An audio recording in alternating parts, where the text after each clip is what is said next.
एक trading screen की कल्पना करते हैं, मतलब पहले नजर में ना ये किसी वीडियो गेम के एक बेहद जटिल और अव्यवस्थित स्तर जैसा दिखाई देता है। हाँ बिल्कुल।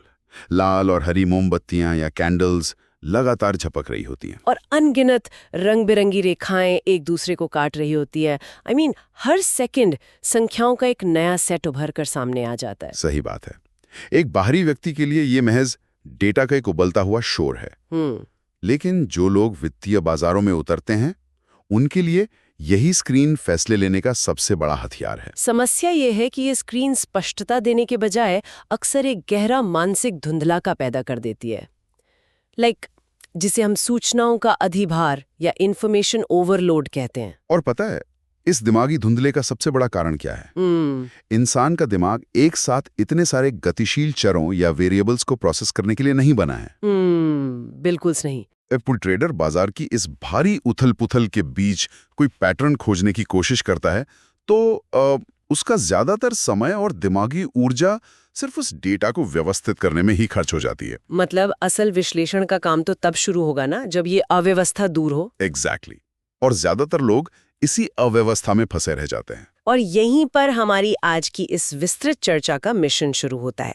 हमारे पास Tita21.docx नाम की एक स्रोत सामग्री मौजूद है जो ट्रेडिंग व्यू नामक प्लेटफॉर्म के कुछ बेहद खास लेकिन काफी कम इस्तेमाल होने वाले ऑफबीट फीचर्स का विश्लेषण करती है। बिल्कुल। और ये चर्चा उन बुनियादी चीजों के बारे में बिल्कुल नहीं है कि चार्ट पर एक सीधी लाइन कैसे खींची जाए। हाँ, वो तो बहुत बेसिक हो गया। इसका उद्देश्य बेसिकली उन टूल्स की कार्यप्रणाली और उनके पीछे के मनोविज्ञान को समझना है जो चार्ट्स के साथ काम करने के पूरे अनुभव को बुनियादी रूप से बदल देते हैं। सही कहा। ये उन लोगों के लिए है जो बिना किसी सूचनाओं के भारी बोझ के बहुत स्मार्ट तरीके से चीजें सीखना चाहते हैं। तो चलिए इसे थोड़ा विस्तार से समझते हैं। चार्टिंग टूल्स को महज सॉफ्टवेयर के बटनों की तरह देखना एक बहुत बड़ी भूल हो सकती है। मतलब वो सिर्फ बटन नहीं है? नहीं, बिल्कुल नहीं। ये असल में किसी विश्लेषक के संज्ञानात्मक बोझ या कॉग्निटिव लोड को कम करने के साधन हैं। अच्छा। जब कोई बाजार का अध्ययन करता है तो उसे एक ही समय में कई अलग-अलग परिदृश्यों को ध्यान में रखना होता है। यहीं से स्रोत सामग्री का पहला बड़ा मुद्दा सामने आता है, अलग-अलग समय सीमाओं या टाइम फ्रेम्स का प्रबंधन। स्रोत सामग्री में ना इंडिगो स्टॉक का एक बहुत ही दिलचस्प और व्यवहारिक उदाहरण दिया गया है। हाँ, वो इंट्राडे वाला। बिल्कुल। अगर कोई इंडिगो में इंट्राडे ट्रेड यानी उसी दिन खरीद बिक्री करना चाहता है तो सिर्फ एक दिन या सिर्फ 5 मिनट का चार्ट देखना काफी नहीं है। ऐसा करना एक बहुत बड़ी गलती हो सकती है क्योंकि छोटे टाइम फ्रेम अक्सर बड़े ट्रेंड की अनदेखी कर देते हैं। सही बात है। एक सफल विश्लेषण के लिए एक दिन, 30 मिनट और 15 मिनट के चार्ट्स को एक साथ देखने की आवश्यकता होती है ताकि मैक्रो और माइक्रो दोनों तस्वीरें साफ हो सकें। लेकिन सामान्य परिस्थितियों में लोग क्या करते हैं? वो बार बार स्क्रीन बदलते हैं, है ना? हाँ, वे एक ही स्क्रीन पर बार बार टाइम फ्रेम बदलते रहते हैं। पहले दैनिक चार्ट देखा, फिर माउस क्लिक करके उसे 30 मिनट में बदला, फिर 15 मिनट में। उफ, ये तो बहुत थका देने वाला काम है। बिल्कुल। हर बार स्क्रीन बदलने पर दिमाग को पुरानी छवि याद रखनी पड़ती है और नई छवि के साथ उसका मिलान करना पड़ता है। मनोविज्ञान में इसे कॉन्टेक्स्ट स्विचिंग कहते हैं। संदर्भ बदलना। हाँ, जो दिमागी तौर पर बहुत थका देने वाली प्रक्रिया है। इसी कॉन्टेक्स्ट स्विचिंग की थकान को मिटाने के लिए ट्रेडिंग व्यू का मल्टी टाइम फ्रेम लेआउट काम आता है। वैसे ये लेआउट सेट करना तकनीकी रूप से काफी सीधा है। टॉप राइट कॉर्नर से सिलेक्ट लेआउट चुनकर एक ही स्क्रीन को 3 अलग-अलग हिस्सों में बांटा जा सकता है। बिल्कुल। अब एक ही समय पर बाएं पैनल में 15 मिनट का चार्ट और दाईं ओर ऊपर नीचे 30 मिनट और एक दिन का चार्ट सेट किया जा सकता है। और जिस भी चार्ट पर क्लिक किया जाता है उस पर एक नीला बॉर्डर आ जाता है। हाँ, एक ब्लू बॉर्डर जो ये संकेत देता है कि वर्तमान में फोकस किस हिस्से पर है। मतलब ये बिल्कुल वैसा है जैसे एक ही स्क्रीन पर दुनिया का नक्शा, शहर का नक्शा और अपनी गली का नक्शा एक साथ लाइव देखना। ये नक्शे वाली उपमा बहुत सटीक है। और इस 3 चार्ट लेआउट को जो चीज सबसे ज्यादा शक्तिशाली बनाती है वो है क्रॉसहेयर सिंक फीचर। क्रॉसहेयर मतलब वो कर्सर जो चार्ट पर कीमत और समय को ट्रैक करता है। एग्जैक्टली। जब ये सिंक होता है तो 15 मिनट के चार्ट पर किसी विशेष कैंडल पर माउस ले जाने से वही कर्सर अपने आप बाकी दोनों टाइम फ्रेम पर। ओह, मतलब 30 मिनट और दैनिक चार्ट पर भी। हाँ, उसी सटीक समय और कीमत पर दिखाई देने लगता है। अमेजिंग। इसका मतलब है कि कोई भी ट्रेडर बिना अपनी नजर हटाए ये देख सकता है कि जो छोटी सी हलचल 15 मिनट के चार्ट पर हो रही है वो बड़े दैनिक ट्रेंड में कहाँ फिट बैठती है। बिल्कुल सही। अगर 15 मिनट के चार्ट पर कोई भारी गिरावट दिख रही है तो क्रॉस हेयर सिंक तुरंत दिखा देगा कि क्या ये गिरावट एक दिन के चार्ट पर किसी बड़े सपोर्ट लेवल के करीब पहुंच रही है या नहीं। लेकिन इस बिंदु पर मेरे मन में एक सवाल आ रहा है। हाँ, पूछिए। क्या एक साथ 3-3 चार्ट्स और झपकते हुए डेटा को देखने से एनालिसिस पैरालिसिस या दिमागी उलझन पैदा नहीं होती? मतलब एक ही जानकारी को 3 अलग-अलग पैमानों पर एक साथ प्रोसेस करना तो बहुत ज्यादा भारी पड़ सकता है। यहाँ सबसे दिलचस्प बात यह है कि क्रॉस हेयर सिंक और टॉगल जैसे फीचर्स असल में इस एनालिसिस पैरालिसिस को खत्म करते हैं, बढ़ाते नहीं हैं। अच्छा, वो कैसे? देखिए, जब कोई व्यक्ति बार बार स्क्रीन बदलता है तो उसका दिमाग एक पहेली के टुकड़ों को हवा में जोड़ने की कोशिश कर रहा होता है। मल्टी टाइम फ्रेम लेआउट उन सारे टुकड़ों को एक ही मेज पर सजा देता है। तो ये जानकारी का बोझ नहीं है, ये एक पूरा संदर्भ है। बिल्कुल। और यदि कभी ऐसा लगे कि जानकारी बहुत ज्यादा हो रही है तो राइट बॉटम में मौजूद एक टॉगल बटन का इस्तेमाल किया जा सकता है। वो जो चार्ट को बड़ा कर देता है। हाँ, इस बटन को दबाते ही वो चयनित चार्ट पूरी स्क्रीन पर ब्लो आउट हो जाता है, मतलब बड़ा हो जाता है, जिससे बाकी दोनों चार्ट छिप जाते हैं और पूरा फोकस सिर्फ एक जगह आ जाता है। ये टॉगल फीचर तब बहुत उपयोगी होता होगा जब किसी खास पैटर्न का गहराई से अध्ययन करना हो। बिल्कुल। जैसे स्रोत सामग्री में डबल टॉप पैटर्न का जिक्र है। अगर कोई इस शब्द से परिचित नहीं है तो मैं बता दूं कि डबल टॉप बाजार का ऐसा पैटर्न है जहां किसी स्टॉक की कीमत 2 बार एक ही ऊंचाई को छूने की कोशिश करती है, लेकिन उसे पार नहीं कर पाती। हाँ, और नीचे गिर जाती है। ये चार्ट पर अंग्रेजी के एम अक्षर जैसा दिखता है जो बताता है कि खरीदारों की ताकत खत्म हो गई है। अगर एंड ऑफ डे यानी ईओडी चार्ट पर ऐसा कोई पैटर्न बनता दिखे तो वहां एक टेक्स्ट बॉक्स डालकर बकायदा नोट्स लिखे जा सकते हैं। और सबसे अच्छी बात यह है कि वे नोट्स सिर्फ उसी ईओडी चार्ट पर रहेंगे। ये बहुत काम की चीज है। नोट्स का उसी विशेष टाइम फ्रेम तक सीमित रहना ना चार्ट को व्यवस्थित रखने का एक बहुत बड़ा हिस्सा है, क्योंकि हर टाइम फ्रेम का अपना एक अलग उद्देश्य होता है। जाहिर है, जो चीज महीनों के निवेश के लिए प्रासंगिक है वो अगले 10 मिनट के ट्रेड के लिए शायद किसी काम की ना हो। और यहीं से चार्ट की सफाई या जिसे हम क्लटर मैनेजमेंट कहते हैं उसका सबसे बड़ा विषय उभरता है। बिल्कुल। क्योंकि जब अलग अलग टाइम फ्रेम का इस्तेमाल होता है तो कई तरह के टूल्स और इंडिकेटर्स भी लगाए जाते हैं। समय के साथ चार्ट पर इतनी सारी लाइनें और रंग जमा हो जाते हैं कि मूल कीमत ही दिखाई देनी बंद हो जाती है। हाँ, चार्ट किसी कूड़ेदान जैसा दिखने लगता है। इस अव्यवस्था से बचने के लिए स्रोत सामग्री में विजिबिलिटी सेटिंग्स को बहुत महत्व दिया गया है। इसे समझने के लिए हम फिबोनाची रिट्रेसमेंट टूल का उदाहरण ले सकते हैं। फिबोनाची टूल जो प्रकृति के एक गणितीय अनुक्रम पर आधारित है। हाँ, और ट्रेडिंग में ये मनोवैज्ञानिक सपोर्ट रेजिस्टेंस स्तरों को दर्शाता है।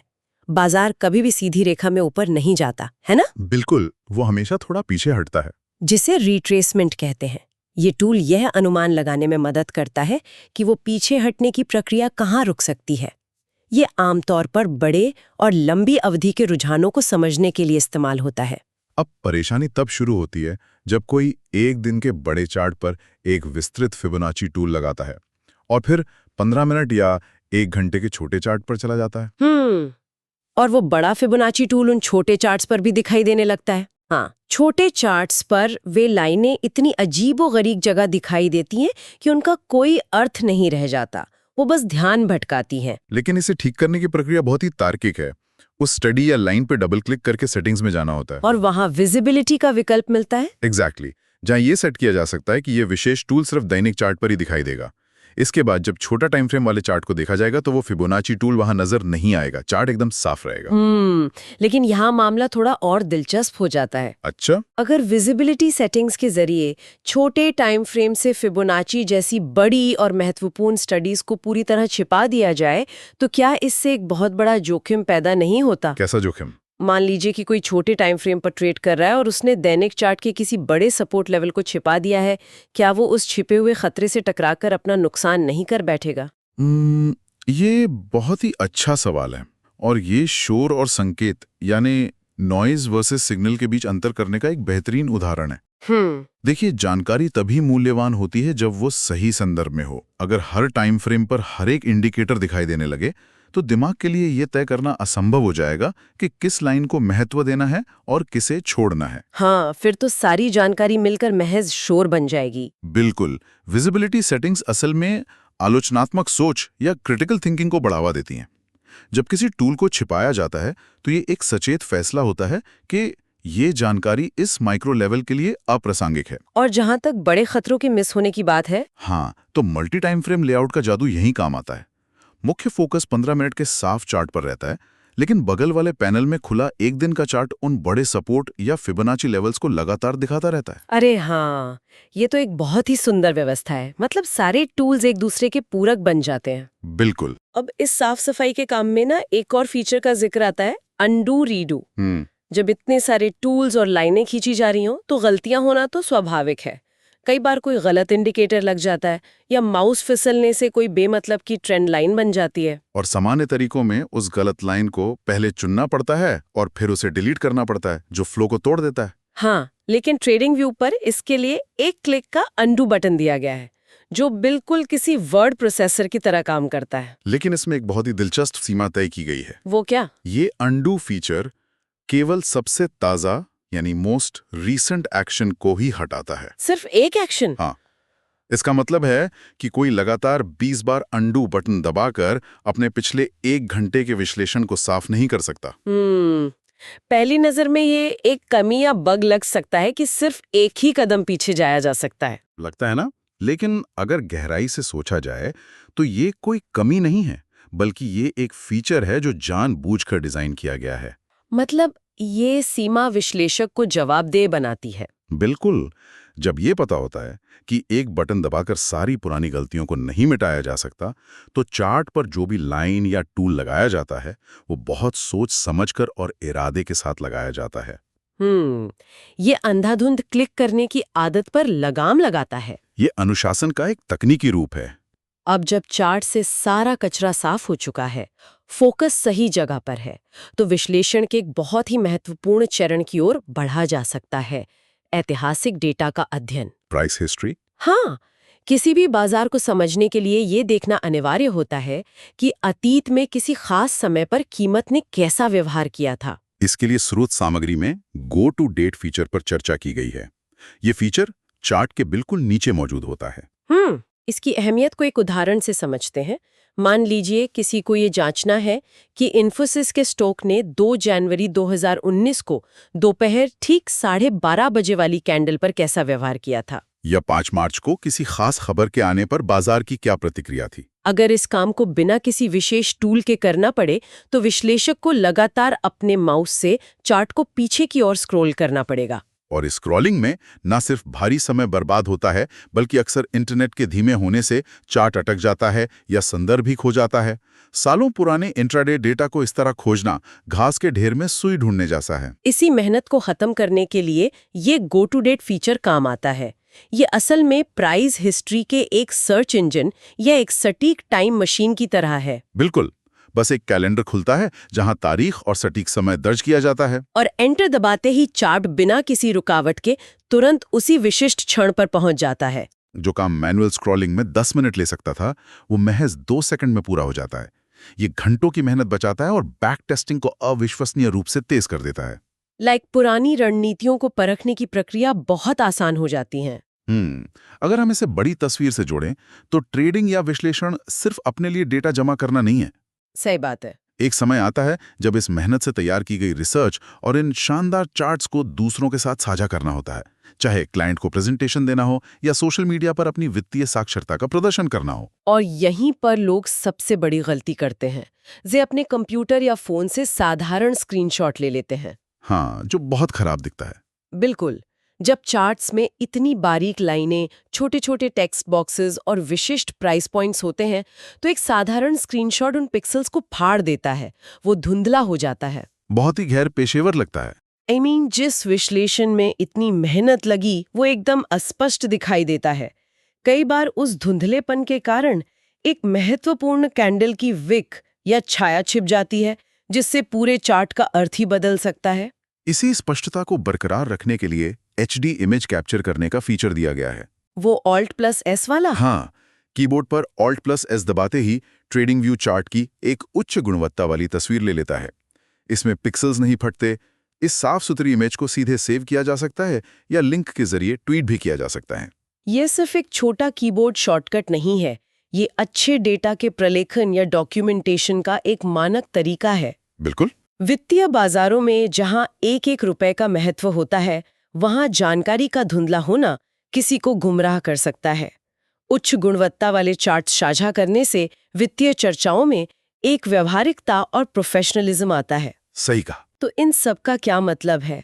अगर आज की इस चर्चा के सभी बिंदुओं को एक धागे में पिरोया जाए, तो शुरुआत मल्टी टाइम फ्रेम सेटिंग से हुई, जो एक ही समय में मैक्रो और माइक्रो विजन प्रदान करती हैं। वो भी बिना दिमागी उलझन पैदा किए। बिल्कुल। उसके बाद विजिबिलिटी कंट्रोल और क्विक अंडू की बात आई, जो गैर जरूरी शोर को मिटाकर चार्ट को साफ रखते हैं।